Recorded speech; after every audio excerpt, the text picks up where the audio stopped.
in the Dominican Republic, one of the high trafficking areas of the world, a place where very little has been done to curb this problem. And we were able. I have the best team, and unfortunately, I can never share who these people are. Right. And they'll never come out. A lot of them are former SEALs and special ops. That's right. And they're deep cover guys, and we send them in. It took us about less than a month. We went in, we asked the right questions, talked to the right people, and really within a couple of days, we had trafficking organizations trying to sell us kids, because that's what they do. And they do it because Americans come down there, and Western Europeans come down there to engage in illicit sex with children. So it's what they do. It's their business.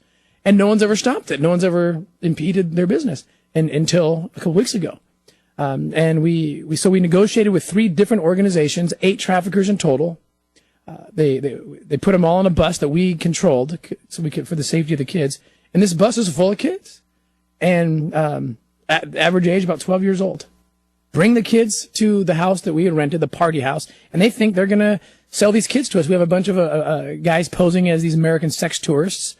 The kids come in, and right when you walk in, you look in their faces, and and it's hard. I've been doing this for 12 years, and it is hard, because I look at their faces. I see my own kids' faces. I have kids older than these kids, and my kids are babies. And I look at them, and I think, how am I going to do this again?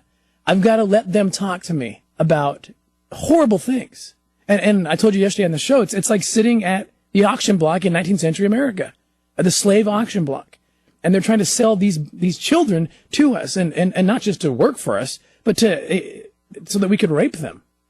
It's the most horrific thing. But we go through it. We do it, and we talk to these guys, and they objectify these children, and it's the most amazing thing. So let me before you tell the rest of the story, let me bring in Cliff Graham. He is the author of the Lion of War series. Day of War is a book that I read. First in a series, the Lion of War series, and it's just a tremendous book. And it honestly, it takes the heroes of the Bible and makes them into real life people. And it came, and correct me if I'm wrong, he was a chaplain, Army? Right. Yeah. Mm-hmm. And trying to talk to these guys who are going in and try to fight people like ISIS, and to try to talk about the Bible, and everybody's like, yeah, right, I got it. And nobody's interested. And he's thinking, if I could just get them interested and see that this is these are the same people that we are now. Mm-hmm. It's just not with the these and thous and the thys, and you'll see this great story. And so you wrote this great book. Mm-hmm. You found out about our rescue, mm-hmm. and you decided you were going to go down and help, and you were actually one of the guys who was posing as one of the guys who was going to rape these children. Right. And while he's in negotiating, because you have to negotiate, the money has to exchange before they kick the doors down. Mm-hmm. These kids were just expecting that the money would happen, and so they start to disrobe, and you have to stall them, you and the rest of the team. What was that like? It's an incredible amount of tension, not so much the tension that your life is in danger and you feel threatened.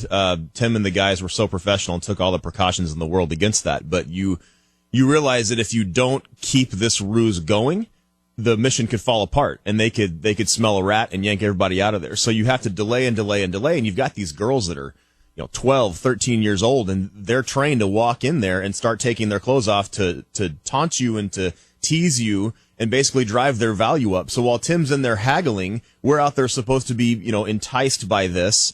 And so the traffickers can drive the bargaining up and get that going. How did you stop? How did you stop?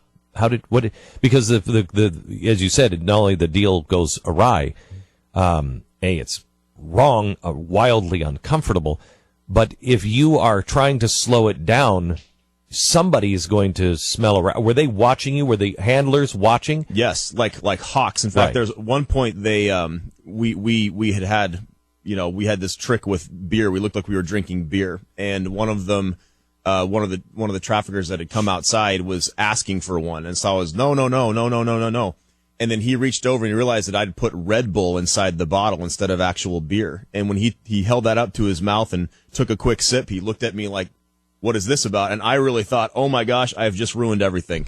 So I had to think on my feet and show him, oh no, it's an old party drink. You mix Red Bull and beer together. And he kind of smiled and it dawned on him. But it's that kind of thing, Glenn, for about 45 agonizing minutes. we're trying to get them to sing songs and play volleyball, things that are not going to make them think, this is weird. These Americans came here for sex. So weird. But we have to keep buying time from them. Okay, so the deal goes down. You take $10,000. You get all $10,000 back. This is the best thing about this. The money that they're using does not go to the traffickers. They get that money back. The money that you would donate is used as front money, but also to get everybody down. But they stay in these cheap, bad. Nobody's living large off of this. And I know because we've had a few of our people go down with you. Nobody's living large on this. This is sacred money. They view this as sacred money because they know it's your $20. So you go down there. There's a picture of you putting all of the money down on the bed. Right. The $10,000. The money changes hands, and then what happens? When the money changes hands, the deal's done, and we signal to the takedown team, the Dominican takedown team, professional group of people, great group of people, and they come in and arrest everybody. 8 traffickers were arrested, and my team, of course, we get arrested too, so we can keep our cover and get out of the country before anyone knows who we were. And so they all got taken away. The 8 traffickers go to jail. All the kids, there was another bus waiting for them to take them to healing, to a place, a safe house, where we partnered with another organization from the U.S., very awesome organization, that helped with the aftercare. Are these kids runaways? Are they kidnapped kids? Who are these? It's a mixed bag every time. Sometimes their parents have sold them. Their parents know, and they're expecting money. What do you do in that case? Where do the kids go? They go to one of these shelters that have beds, and they can actually. I've seen kids actually be raised by these organizations and then go to college. You went to I don't remember what country it was, but you went to a place where it was basically an orphanage, and right? That's right. And they were selling these kids, and it was horrifying. And you went in the first day and saw the conditions, but everything was made to look great for you. And then when you went in the next time, it was really horrific. Right. When we just showed up unannounced, it was a doghouse. These kids were being fed a mixture of flour and water, and their little tummies were protruding. They were starving, and they were being sold $15,000 a piece out the back door to whoever comes in.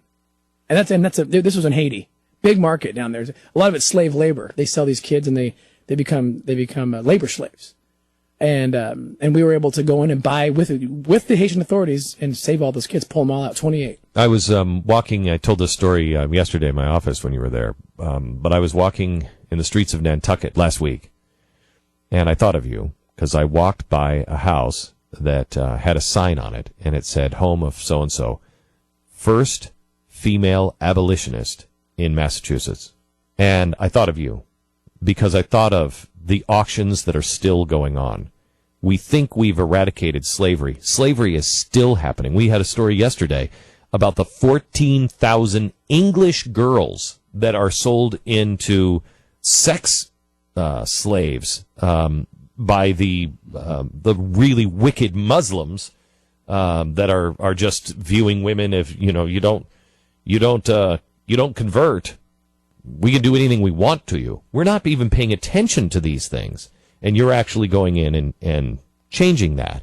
Cliff, I want to, and I know you well enough to know that you're not a rich man, and this is a really big deal for you.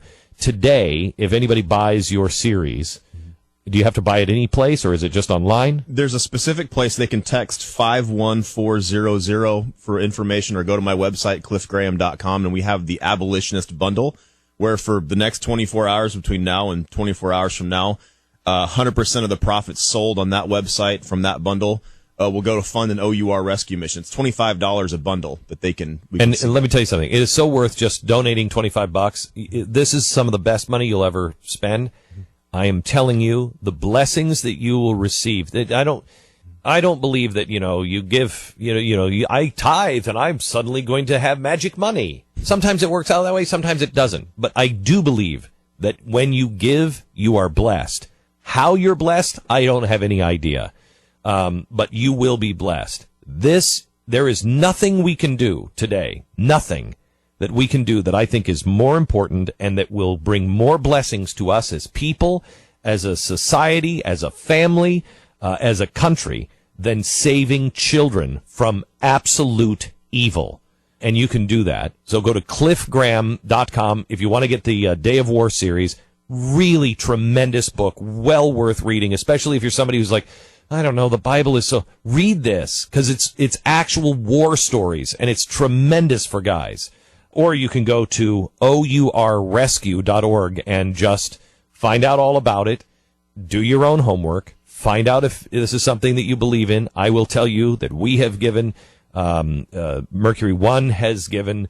We really believe in these people. We have watched them, and I have known Tim for a long time. And I will tell you that I would gladly, if my life was in danger, I would gladly give my family and my children and hand them over to Tim to take care of, because I know the man of character that he is. This is a tremendous, tremendous organization. OURrescue.org. Or if you want to get the series and bless your family twice with a great story of great heroes and help these children for the next 24 hours, go to cliffgraham.com. Guys, thank you. Thank you so much. When are we going to see you again?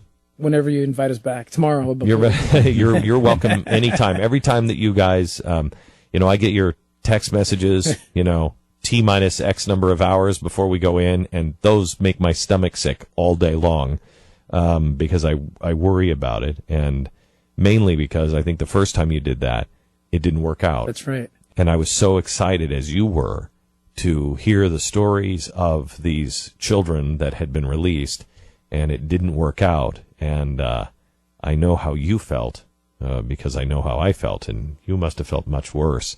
But you went back in. We got them. A month later and got them. Yeah, that's right. So, OUR Rescue, OurRescue.org. Thanks, guys. Thank you so much.